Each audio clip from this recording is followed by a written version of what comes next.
Hi there, and welcome back. And in this lesson, we're going to be talking about passion and happiness. So, first of all, a question for you. Have you ever been in love? I mean, that real love that you experience when you first meet the love of your life. Do you recall that feeling in your stomach like butterflies each time you even think of that person? The intense sexual energy, the warm, comforting energy. Do you remember how all-consuming that feeling is? Well, let's find out how that passion links to happiness.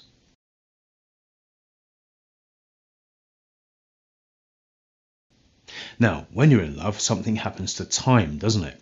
I remember when I fell in love with my wife, we'd stay on the phone with each other for sometimes 2 hours at a time, chatting and messing around. And it was as if no time had passed at all. Have you ever done that? She was all I could think of. Nothing could hold my attention more, and I wanted to spend all of my time with her. Now, if you've ever been in love, you know how this undeniable passion can influence the rest of your life and fill it with joy, happiness and bliss. Everything about the person that you've fallen for and everything about your life looks wonderful through the rose-coloured glasses of being deeply in love. I remember saying to my girlfriend, as she was then, that I would sacrifice having anything and would be happy just living in a cardboard box just so long as I had her with me. And I meant it. Do you know that feeling? Have you ever noticed how negative stuff seems to hold no energy at all when you're in that deep state of love?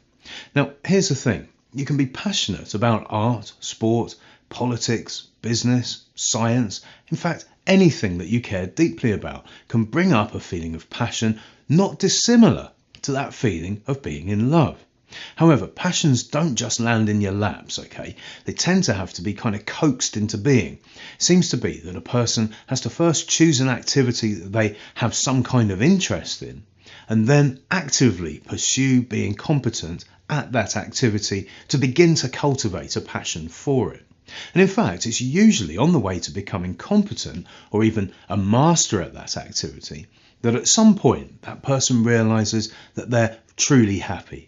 Now, another thing about passion is that the activity that you're engaged in needs to be an end in itself. And what I mean by that is that for passion to exist, we tend to need to gain happiness and reward through the process of doing, regardless of the outcome. Playing music is a really good example of this. If you play an instrument, you're going to know exactly what I mean. You can get a real boost of happiness from simply picking up your guitar for a couple of minutes and playing something. Now, when you do this, the likelihood is that there is no real goal as such. The chances are that you're just playing and playing for the sake of playing with no real agenda. And it's the process of playing that boosts your passion and creates your feeling of happiness. Because you see, if you're doing whatever it is you're doing for attention, for money, or for some other external reward, then you most likely will feel little passion about it during the process. That is really, really important, okay? And if you need to rewind a bit and listen to that again, please do, because it's a key point to being happy. So you need to be practicing, say, archery, for instance, for no other reason than you love to shoot an arrow. If you're dancing, you need to be dancing for the sheer joy of dancing in order to feel passionate about dancing. And at the same time, though, you need to strive to get better and better at whatever it is you're doing. There needs to be an element of challenge, you know. It seems that effort is an innate component of finding happiness through passion. Now, here's an idea worth thinking about. How about finding ways to live your entire life passionately? Can you imagine that? Well, it is possible if you're clear about what your life's purpose is.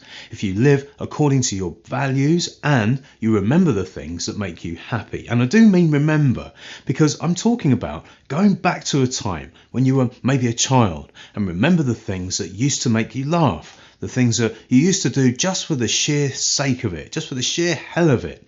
That stuff, that's the stuff that you used to get told to stop doing by adults when they told you to grow up. So in order to cultivate these feelings of passion, what you need to do is to make it a point to challenge yourself and continually learn and grow.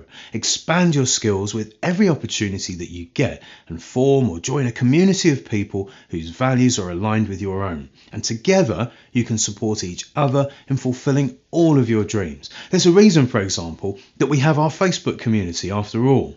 So, find ways to be passionate about life itself and for no other reason than you're experiencing it, and you'll have found a way to balance out at least some of the negativity that the world throws at us from time to time.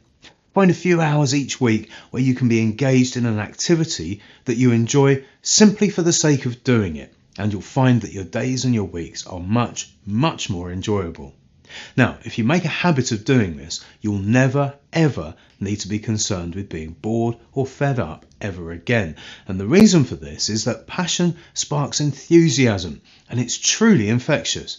Your passion will rub off on everybody that you meet, and everything will generally be a lot happier. Okay, so let's continue on now to the next lecture, and I will see you there.